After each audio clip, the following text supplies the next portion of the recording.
China আক্রমণ করলে তাইওয়ানকে রক্ষায় আমেরিকান সেনা মোতায়েন নিয়ে স্পষ্ট কোনো উত্তর দিলেন না প্রেসিডেন্ট ডোনাল্ড ট্রাম্প।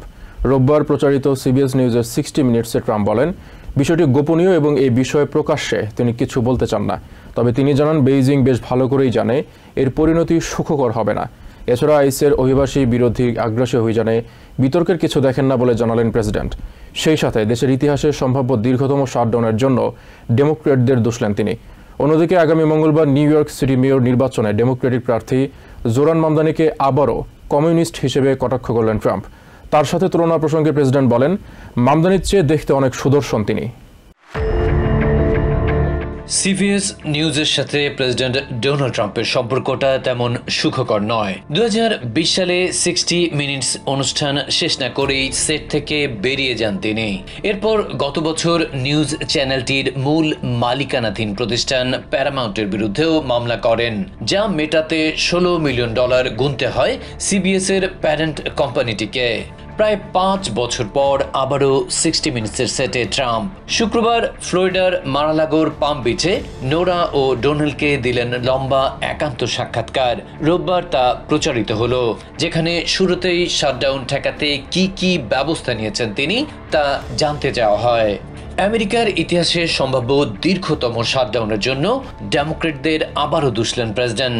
বললেন, সরকারি অচল অবস্থা নিরসনে রিপাবলিকানরা সর্বাত্মক চেষ্টা করলেও নীল শিবির থেকে তেমন কোনো সাড়া পাওয়া যাচ্ছে না, বরং দলটি একটি বাজে স্বাস্থ্যসেবা নিয়ে দর কষাকষি করছে বলেও অভিযোগ করেন president.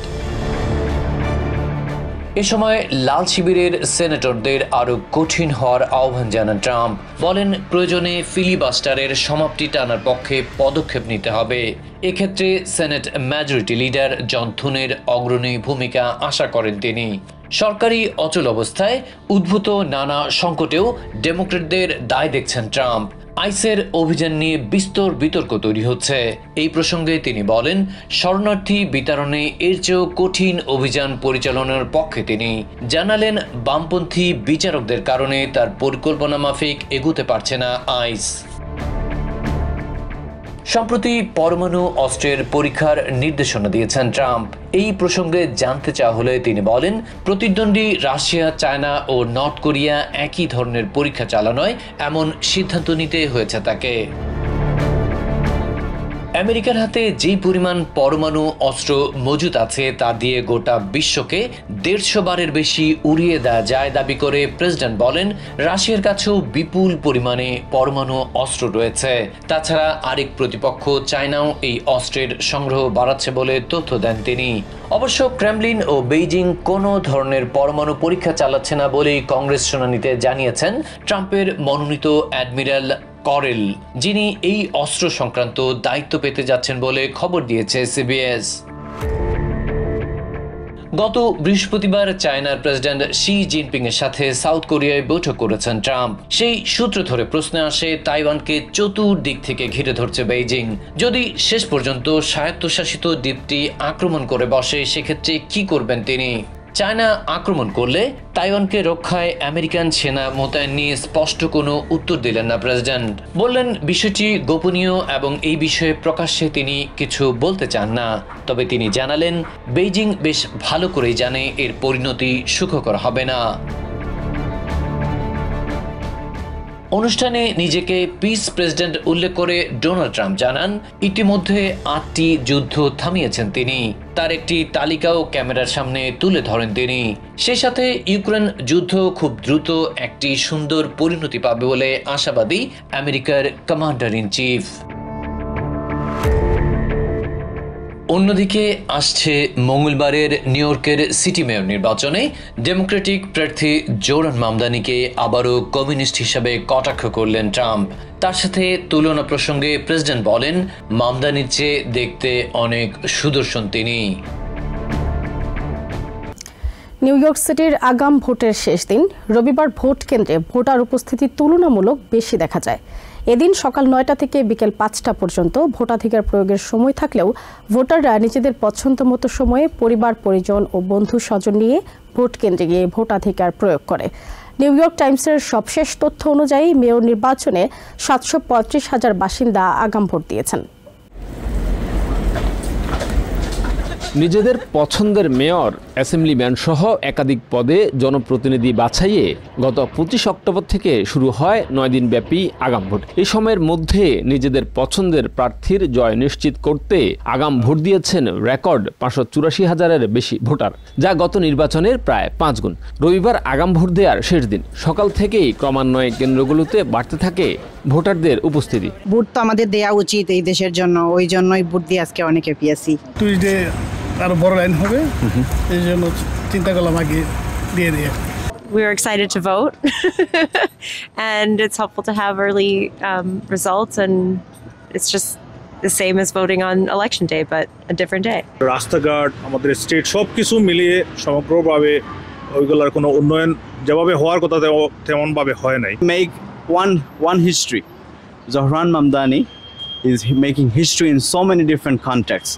That's why I'm very proud, and it's a very different, unique feeling voting this time around. New York সিটির 5টি বরোতে বাস করেন প্রায় 9 মিলিয়ন বাসিন্দা।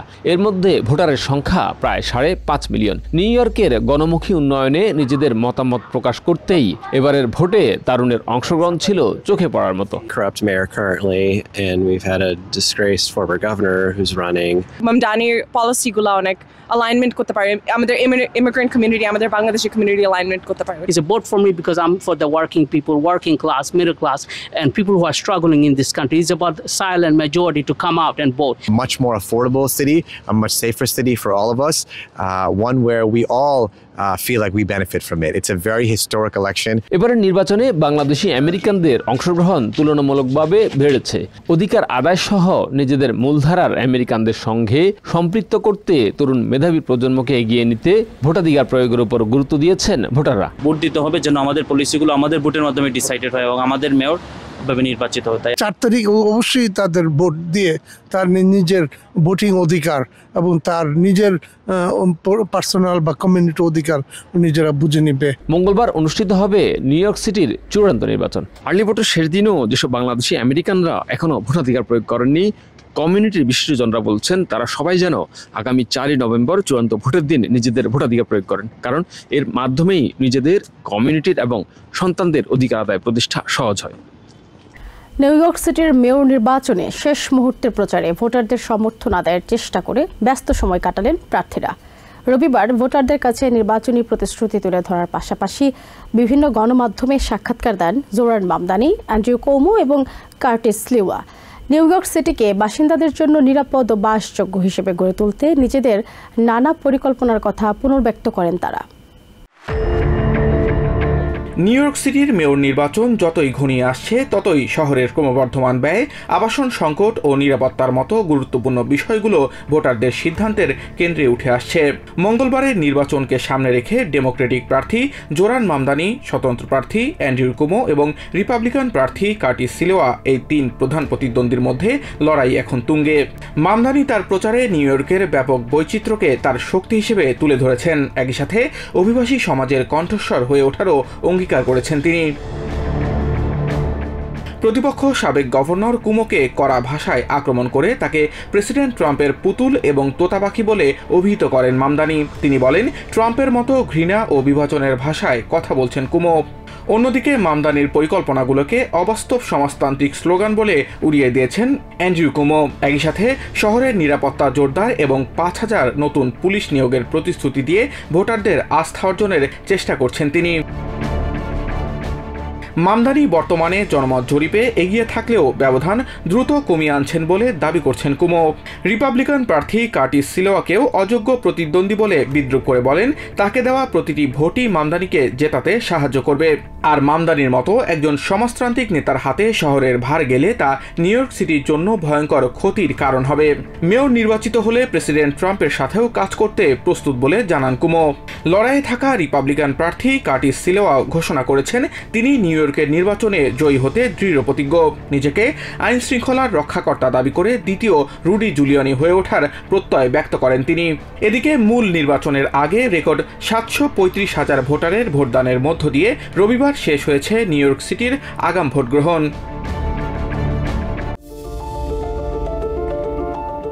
রবিবার প্রকাশিত সিবিএস নিউজের নতুন জরিপে দেখা গেছে সরকারের অচলাবস্থার অর্থনৈতিক প্রভাব নিয়ে দেশের মানুষের উদ্বেগ বেড়েই চলেছে। অধিকাংশ মানুষ মনে করেন অচলাবস্থা নিরসনের চেষ্টাও করছে না কংগ্রেস। বিশেষত নিম্ন আয়ের মানুষদের মধ্যে শাটডাউনের নেতিবাচক প্রভাব নিয়ে উদ্বেগ বাড়ছে। এখন পর্যন্ত ফেডারেল খাদ্য সহায়তা কর্মসূচি স্ন্যাপের চলতি মাসের অর্থ না পাওয়ায় প্রতিদিনের খাবার জোগাড় করা নিয়ে আশঙ্কায় রয়েছেন অনেকে। গত শুক্রবার 2 ফেডারেল বিচারক ট্রাম্প প্রশাসনকে জরুরি তহবিল ব্যবহার করে স্ন্যাপ সহায়তা দিতে নির্দেশ দিয়েছেন। শনিবার আদালত স্পষ্ট করেছে বুধবারের মধ্যে অন্তত আংশিক অর্থ প্রদানের ব্যবস্থা করতে হবে। রবিবার ট্রেজারি সেক্রেটারি স্কট বেসেন জানান কিভাবে স্ন্যাপ সহায়তা দেওয়া হবে এ বিষয়ে আদালতের সুনির্দিষ্ট আদেশ চেয়েছেন প্রেসিডেন্ট ট্রাম্প। তবে ডেমোক্র্যাটরা সরকার সচলের পক্ষে ভোট দিলে সেটি সমস্যা সমাধানের সর্বোত্তম উপায় হবে বলে মন্তব্য করেন তিনি। ট্রাম্প প্রশাসন আদালতের ওই আদেশের বিরুদ্ধে আপিল করবে না জানিয়ে বেসেন দাবি করেন প্রেসিডেন্ট ট্রাম্প যত দ্রুত সম্ভব স্ন্যাপ সহায়তা দেওয়ার কাজ সম্পন্ন করতে চান। আগামী বুধবারের মধ্যে আংশিক অর্থ বিতরণ করা হতে পারে বলেও জানান ট্রেজারি সেক্রেটারি। বিমান পরিবহন খাতেও শাটডাউনের নেতিবাচক প্রভাব পড়ায় উদ্বেগে রয়েছে দেশের মানুষ। বিমানবন্দরগুলোতে এয়ার ট্রাফিক কন্ট্রোলারের ঘাটতির কারণে এরই মধ্যে দেশ জুড়ে ফ্লাইট বিলম্ব দেখা দিয়েছে। ট্রান্সপোর্টেশন সেক্রেটারি শন ডাফি জানিয়েছেন অচল অবস্থা অব্যাহত থাকলে ফ্লাইট বিলম্বনা আরো বাড়বে। তিনি বলেন কন্ট্রোল টাওয়ারগুলোতে জনবলের ঘাটতি থাকলে নিরাপত্তার ঝুঁকি বাড়ে। বেতন না পাওয়ায় এয়ার ট্রাফিক কন্ট্রোলারদের অনুপস্থিতিতে বিমানবন্দরগুলোর পরিস্থিতি দিন দিন খারাপ হচ্ছে বলে জানান ডাফি। তিনি আরো জানান 2 থেকে 3 হাজার এয়ার ট্রাফিক কন্ট্রোলারের ঘাটতি রয়েছে। বেতন দেওয়া ছাড়া তাদের কাজে ফেরানো সম্ভব নয়। এবিসি নিউজ ও ওয়াশিংটন পোস্টের সাম্প্রতিক আরেক জরিপ অনুযায়ী সরকারের অচলাবস্থার জন্য প্রেসিডেন্ট ডোনাল্ড ট্রাম্প এবং রিপাবলিকান আইন প্রণেতারাই দায়ী বলে মনে করছেন বেশিরভাগ মানুষ। তবে স্পিকার মাইক জনসন তা মানতে নারাজ। তিনি অভিযোগ করেন অবৈধ অভিবাসীদের বিনামূল্যে স্বাস্থ্যসেবা দিতে ডেমোক্র্যাটরা রাজনৈতিক খেলা খেলছে। প্রেসিডেন্ট ডোনাল্ড ট্রাম্পের নির্দেশে আমেরিকার পারমাণবিক অস্ত্রের পরীক্ষায় কোনো পারমাণবিক বিস্ফোরণ ঘটানো হবে না বলে জানিয়েছেন এনার্জি সেক্রেটারি ক্রিস রাইট। রবিবার ফক্স নিউজকে দেয়া এক সাক্ষাৎকারে তিনি জানান পারমাণবিক অস্ত্রের বিভিন্ন উপাদানগুলো পরীক্ষা করা হচ্ছে যাতে সেগুলো কার্যকর বিস্ফোরণ ঘটাতে পারে। এনার্জি সেক্রেটারি আরও জানান সরকারের অচলাবস্থার কারণে পারমাণবিক অস্ত্র আধুনিকীকরণ প্রকল্প কিছুটা বাধাগ্রস্ত হচ্ছে। অন্যদিকে রাজনৈতিক বিশ্লেষক মার্ক লেইবোভিচ বলেছেন ক্যারিবিয়ান সাগরে সামরিক অভিযান ও নাইজেরিয়ান সামরিক অভিযানের পরিকল্পনা ট্রাম্প প্রশাসনের আগ্রাসী মনোভাবের প্রকাশ। সম্প্রতি দেশের পারমাণবিক অস্ত্র পরীক্ষার নির্দেশ দিয়েছেন প্রেসিডেন্ট ডোনাল্ড ট্রাম্প। প্রেসিডেন্ট মনে করেন পারমাণবিক শক্তিতে আমেরিকা এখনও নেতৃত্ব দিলেও তৃতীয় স্থানে থাকা চায়না 5 বছরের মধ্যে আমেরিকার সমপর্যায়ে আসতে পারে, তাই এই নির্দেশনা দিয়েছেন তিনি। এনার্জি সেক্রেটারি ক্রিস রাইট জানান প্রতিদ্বন্দ্বীদের চেয়ে এগিয়ে থাকতে প্রেসিডেন্ট পারমাণবিক অস্ত্র পরীক্ষার নির্দেশ দিয়েছেন। তবে এসব পরীক্ষায় পারমাণবিক বিস্ফোরণ অন্তর্ভুক্ত থাকবে না স্পষ্ট করেন তিনি। এনার্জি সেক্রেটারি আরও জানান সরকারের অচলাবস্থার কারণে কর্মীদের অনুপস্থিতি এই গুরুত্বপূর্ণ কাজগুলো ও পারমাণবিক কর্মসূচিকে ব্যাহত করতে পারে। অন্যদিকে আমেরিকায় মাদকের সরবরাহ বন্ধ করতে ক্যারিবিয়ান সাগরে নিয়মিত সামরিক অভিযান চালাচ্ছে আমেরিকা। পাশাপাশি নাইজেরিয়ায় খ্রিস্টানদের হত্যার অভিযোগে দেশটিতে সামরিক অভিযান চালানোর হুঁশিয়ারি দিয়েছেন প্রেসিডেন্ট ট্রাম্প। এসব অভিযান পরিচালনায় কংগ্রেসের অনুমোদন প্রয়োজন হবে কিনা জানতে চাওয়া হয় সাবেক ফেডারেল প্রসিকিউটর অঙ্কুশ খাদ্দরের কাছে। তবে এই ধরনের অভিযান মূলত ট্রাম্প প্রশাসনের আগ্রাসী মনোভাবের প্রকাশ বলে মন্তব্য করেছেন রাজনৈতিক বিশ্লেষক মার্ক লেইবোভিচ। কংগ্রেসের রাজনৈতিক সদিচ্ছার মাধ্যমেই প্রশাসনের এমন কর্মকাণ্ডের নিয়ন্ত্রণ আনা সম্ভব বলে মনে করেন তিনি। মধ্যবর্তী নির্বাচনের ফলাফলের প্রভাব বিস্তার করতে প্রেসিডেন্ট ডোনাল্ড ট্রাম্পের সব চক্রান্ত নস্যাৎ করে দেওয়া হবে বলে মন্তব্য করেছেন ক্যালিফোর্নিয়ার ডেমোক্রেটিক গভর্নর গ্যাভিন নিউসম। রবিবার এনবিসি নিউজকে কথা জানান তিনি। নিউসম আশা করেন স্টেটের কংগ্রেশনাল আসন পুনর্বিন্যাসে ডেমোক্রেটদের পরিকল্পনায় অনুমোদন দিতেই প্রপ 50-র পক্ষে বেশিরভাগ ভোটার মত দেবেন। এছাড়া সরকারের অচলাবস্থার কারণে স্ন্যাপ সুবিধা বাতিল হলে ট্রাম্প প্রশাসনকেই তার দায় নিতে হবে বলেও জানান নিউসম। আসন্ন মধ্যবর্তী নির্বাচনের আগেই আসন পুনর্বিন্যাসকে কেন্দ্র করে পাল্টাপাল্টি অবস্থান নিয়েছেন ডেমোক্রেট নিয়ন্ত্রিত ব্লু স্টেট এবং রিপাবলিকান নিয়ন্ত্রিত রেড স্টেটগুলোর আইন প্রণেতারা। দেশের অন্যতম জনবহুল ব্লু স্টেট বলে খ্যাত ক্যালিফোর্নিয়ায় এরই মধ্যে আসন পুনর্বিন্যাসের প্রস্তুতি নিতে ভোটাভুটির উদ্যোগ নেওয়া হয়েছে। প্রপোজিশন 50 বা প্রপ 50-র পক্ষে ক্যালিফোর্নিয়ার বেশিরভাগ ভোটার মত দেবেন বলে আশা করছেন সেখানকার Democratic governor Gavin Newsom. NBC নিউজকে দেয়া সাক্ষাৎকারে নিউসম জানান টপ 50 ভোটারদের মাধ্যমে অনুমোদিত হলে আগামী বছর মধ্যবর্তী নির্বাচনের আগেই দলীয় ভিত্তিতে কংগ্রেশনাল আসন পুনর্নির্ধারণ করতে পারবে ক্যালিফোর্নিয়া। ভোটারদের উপস্থিতির আগেই মধ্যবর্তী নির্বাচনের ফলাফল নিজের পক্ষে রাখতে প্রেসিডেন্ট ডোনাল্ড ট্রাম্পের চক্রান্তের বিরুদ্ধে টপ 50 সমুচিত জবাব বলেও জানান তিনি। কংগ্রেশনাল আসনের সীমানা পুনর্বিন্যাসে রিপাবলিকান নিয়ন্ত্রিত টেক্সাসের উদ্যোগের পরই প্রপ 50 পাশে উদ্যোগ নেয় ক্যালিফোর্নিয়া।